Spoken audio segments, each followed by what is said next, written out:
10, 9, 8, 7, 6, 5, 4, 3, 2, 1, 0.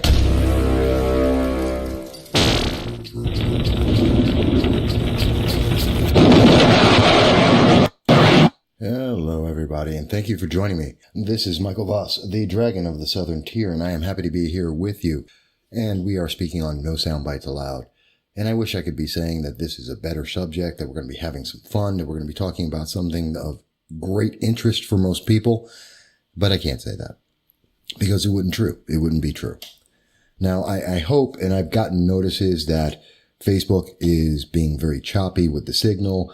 I'm being told that there's some interference there, so we may not get that all said and done. You may have some difficulty, but I hope you can hear everything I'm going to go over because it's an important subject. And not everything is picture perfect, just like the opening video musical interlude mentioned. So I'm going to try and talk about the mass shootings. We're talking about El Paso, and last night at 3 a.m, I was noticing the news that we had another shooting which took place in Dayton, Ohio. And we have the one that just took place at the Garlic Festival in California.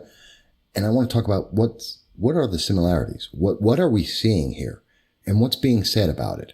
Because I can tell you, in over a decade of covering this, of covering mass shootings in every state, in every part of the country, and all of the offers, the suggestions to try and change this, you'd be amazed how much people are being lied to. And that hurts our ability to stop this, to change this, to prevent it. I mean, I've gone through FOIAs. I've talked with many states. I've read the regulations, the laws. Did you know there's over 22,000 regulations, laws, city ordinances on firearms in the United States at this moment? Over 22,000. Pretty much any community within the United States right now is being affected by over 100 city, state, and federal ordinances on firearms. That's ownership, crimes, usage, all of it. And yet, since the 1940s, mass shootings have continued. And that's something that a lot of people don't realize. This has been happening since the 1940s. I believe it was 1946, the first recorded mass shooting, which took place in New Jersey. And we've been seeing them continue since that time. And there have been lots of laws, lots of legislation, lots of discussion on how to stop this, and every single one has failed. And in the last 20 years, we've gotten the same answer every single time. And it has failed every single time for the last 2 decades. And I'm going to talk about that. And I want to have your feedback. Now, for everyone who's watching, please I want you to know, because of the difficulties with Facebook and also on YouTube, it's going to be a little difficult for me to be able to see if you're commenting. I am looking for the comments, but I won't necessarily be able to see them. So what I'm going to do is, if you can, please send me a text to 607-242-9247, and I'll try and answer any questions you may have or read your comments. If you want me to mention your name, please put that name in there, and I will do so.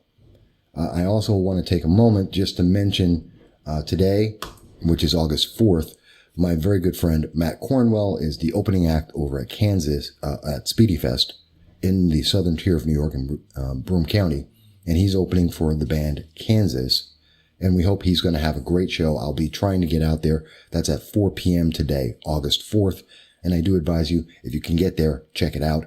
If you see me, say hello and let me know what you think. In addition, if you're around in the Binghamton area, check out the Belmar Pub and the Park Diner. I think they're great locations. And again, these aren't paid advertisements. They're my friends. These are businesses and individuals I know and I enjoy being around. And so I just want to share that information with you. That being said, let's really delve into this. Let's really have a conversation, because I don't think there is a really honest conversation that is going on right now. And I can tell you that because, well, let's start off the top. when we're talking about mass shootings, everyone thinks, well, America is the worst place in the world. Mass shootings are rampant here. In fact, you've heard President Obama quote that we are the worst, that nowhere in the world has this kind of issue, that we're 31% of all mass shootings happen in America, and we're only 5% of the population. In fact, that was something that was addressed by the New York Post. In their article, America actually doesn't lead the world in mass shootings because you've been lied to, because you've been told misinformation. And that's sad. And it's important to know. According to the Crime Prevention Research Center, and this was done in, and to be exact, I want to get you the exact date here, August 30th of 2018, research was done on what President Obama was quoting. And in fact, the fact is, of 86 countries that have been identified with having mass public shootings, the United States ranks 56th per capita and is 61st in mass public shooting murder rate. Norway, Finland, Switzerland, Russia all have 45% higher rates. In fact, if you keep looking through all the data, what you really find out is the U.S. share of shooters isn't 31%, like President Obama said. It's actually 1.43%. And that the U.S. has 2.1% of the murders and 2.88% of all the attacks. That's it. And yeah, we have 5% of the population. You've been lied to. You've been told the wrong information. Why? Well, that's where we're going to come to with these three shootings in the Garlic Fest in California, in the El Paso Walmart shooting in Texas, and in the shooting in Dayton at the it's a bar in Dayton, Ohio, which just came out. And we're going to be talking a little bit about that because you can't get an answer if the information you're getting, the question we're trying to answer, is flawed. If it's not true, if you're not trying to address the problem, but deal with only an emotional political commentary, an emotional political plea, which ends up doing one thing, getting cheap votes and not helping the public. It's one of the reasons why we're not safer today, because we're not really dealing with the problem. We're trying to deal with the politics. And as long as we keep trying to deal with the politics, no one in America will be safer, although you're promised consistently, just do as we say and you'll be safe. And every single time that has been a lie. I remember when I did an article about this back in 2017. In fact, I wrote the article at my Voss political commentary site, which you're happy to look at. The title is A Deep Look at Mass Shootings and Gun Control Facts, which I wrote on, I believe that was October, where was the date there? October 6th of 2017. And I recommend people check out the data here. Not only do we go through what is the term, because assault weapon didn't exist until 1985, but I go through all of it. How many gun owners are there? How many guns are there? Let's go through this.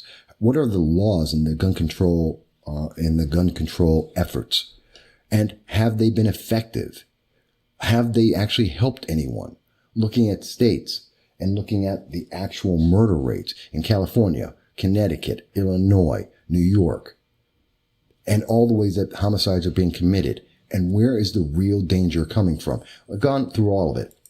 Like I said, I've done FOIAs. I've done interviews with elected politicians about the legislation they're putting out there. I've read the legislation, and I can tell you with 100% assurance, you don't have the full story. The average person in America has no idea how little any of our politicians are actually doing to try and protect you. The most they're doing is telling you that if you do what we say, you will be safe. And every single time, that has not been true. And I can say that with 100% assurance, because when we think about it, this isn't new. I mean, you've heard some politicians that have come out there and they have said, Just like, I believe it was Mayor Nan Whaley. And she had said this, this is being reported by CNN. CNN today mentioned that she believes there have been 250 mass shootings in the United States in 2019. That's incredible. That's huge. Oh my God, that would blow away the world. That blows away the average of every nation in the world, all 86. Except it's a lie. It's a lie. There haven't been 250 mass shootings in the United States. That's a made up number. That's a number that says that it's like Beto O'Rourke when he says that there's 40,000 gun violence acts in the United States, which is true if you include gun suicides, if you include gang shootings, if you include drug actions with drugs and crimes with drugs. Yeah, you have to include a lot of things, including accidents. You have to include all of that to get to 40,000. But that's not the real number. When you strip out all the things that don't have to do with mass shootings and accidents and drugs and gangs, you know what the number is? 6,000. It's on average 6,000 per year. Out of 350 million people in America, out of 160 million gun owners in America, 6,000.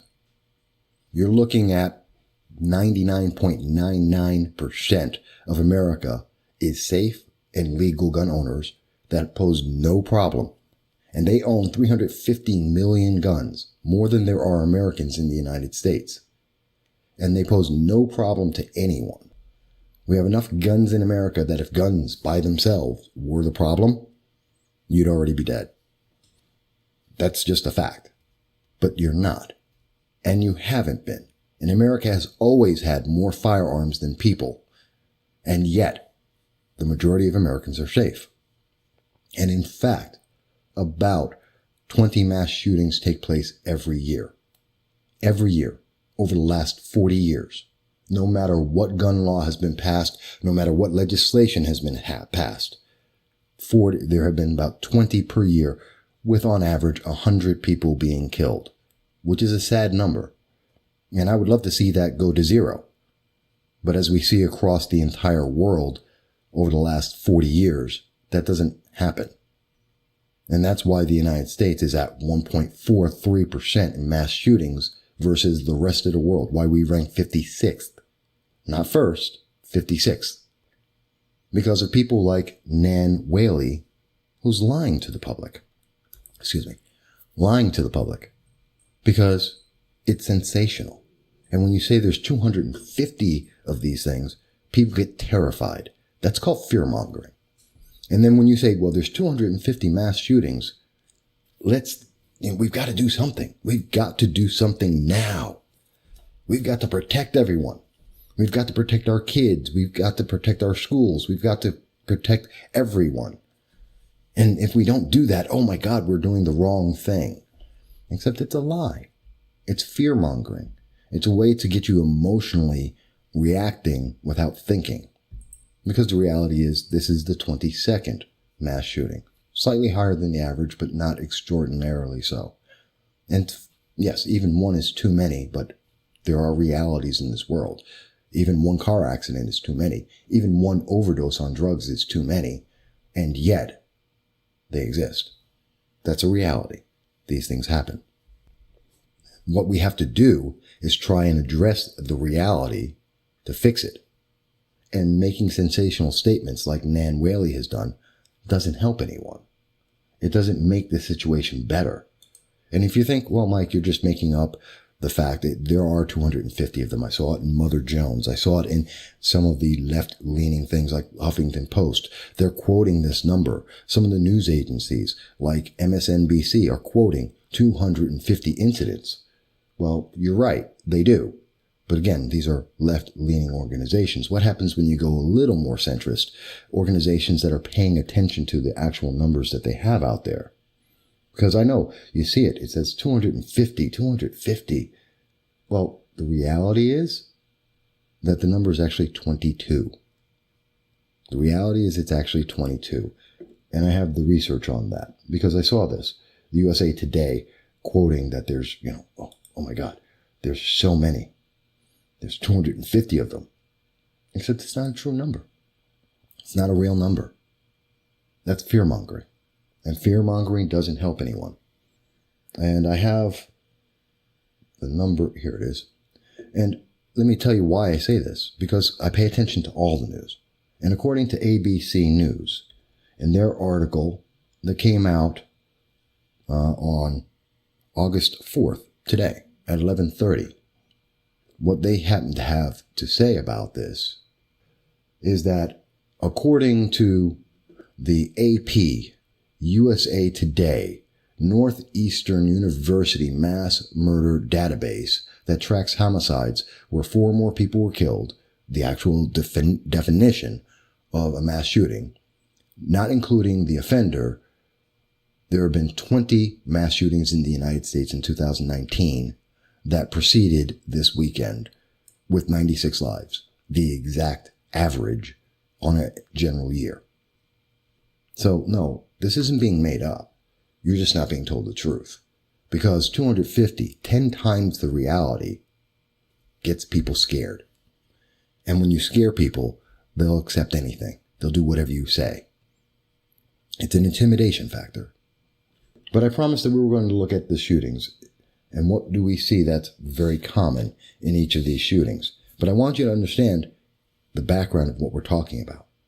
What's the reality of what's happening out here? Because if you don't understand that, you can't understand how to get to the answer. Because we can see the misinformation is out there, and people are trying their best to make you react emotionally without thinking so that you can do whatever they want. And you have to ask yourself, why are they trying to fearmonger and scare people into passing laws instantly without thinking about it? Things like the reaction to the Parkland mass shooting. And we passed all the red flag laws, which theoretically 17 states have it. We should see a reduction in the amount of mass shootings. We don't. We should see a reduction in the number of people who've been injured. We don't. The gun-free zones that have been around for over a decade, we should see this affecting those numbers, right? But we don't. But you are promised that you will be able to sleep well at night and know that you are safe because there's a red flag law, because there's the New York SAFE Act, because there's 22,000 laws saying that you shouldn't use a firearm to kill people, and yet you're not. It's a wake-up call when you think about it. This is what's been told to you, and yet that's not what you're getting.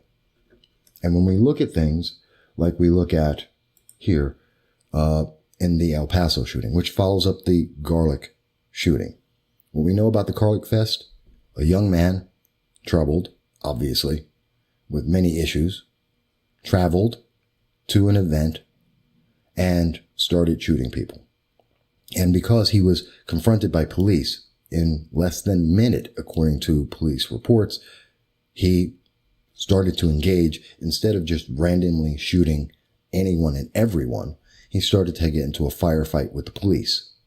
And in under a minute, he realized he would lose that fight. He was shot 3 times by police officers and then killed himself.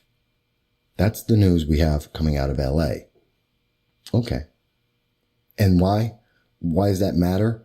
Because when we look at the other incidents, so we have the Garlic Fest, under a minute and the incident stops. Lives are saved because police are on scene. When we look at what's going on with what happened in El Paso, what we see is that the shooter, it took police 6 minutes. 6 minutes to try and get onto the scene. And in those 6 minutes, over 20 people are reported as killed. 26 are reported as injured. And that's according to CNN as of August 4th.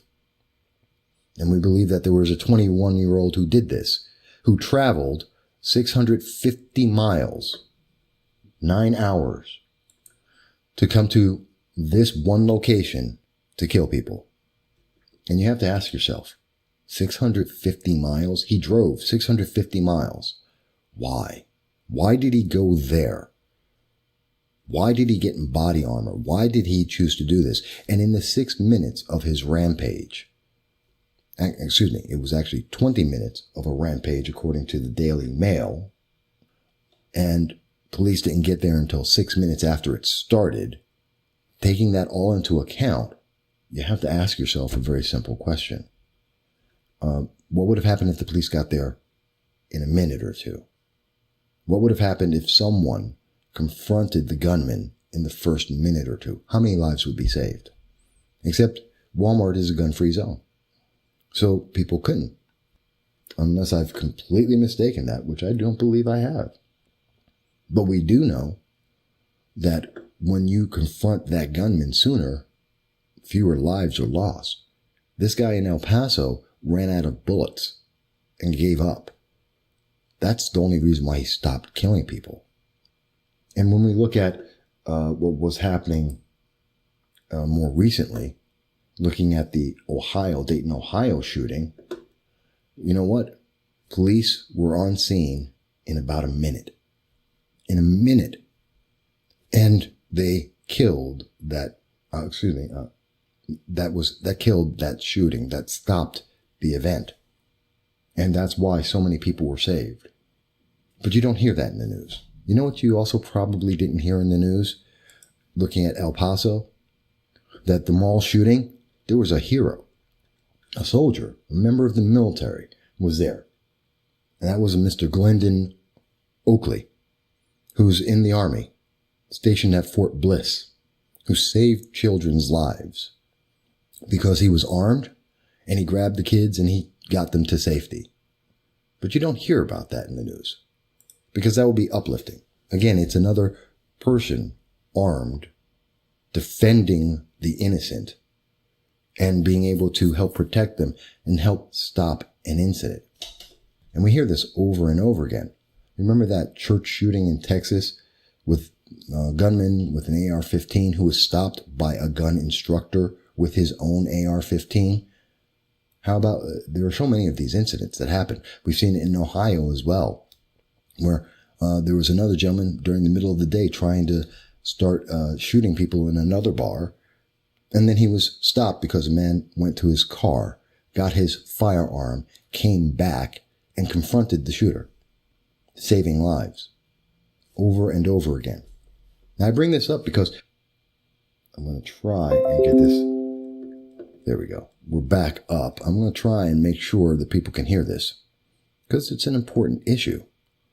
And we need to be able to have a conversation about this. And I'm going to try and make sure that people can hear it as best as they can. So let me go back to what I was saying.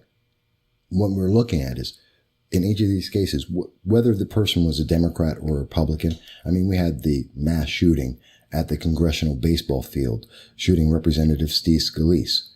That was a purposive political shooting. We had incidents like Gabby Giffords, which was an incidental political incident. Did it matter? Because it's still the same thing. A mass shooting, an individual who came to the point, and I've said this so many times, that he came to the point that the only answer in life was to go out and kill innocents. And that's a problem. There is the problem. It's not that they're young men. It's not that they're white. It's not that they have a firearm. And they use many things. Handguns, shotguns, rifles. That doesn't change things. It doesn't make people safer or less safe. That's not the issue. I mean, if that was really the issue, then people would be going up in arms. Oops, wait a minute. People would be going up in arms about things that actually matter. I mean, you want to talk about what's really bad, how bad things are. You want to talk about protecting people? Then guess what? Why aren't people talking about Baltimore? As of 2019 to date, there have been 180 shootings out of 199 homicides in the Baltimore area. Okay?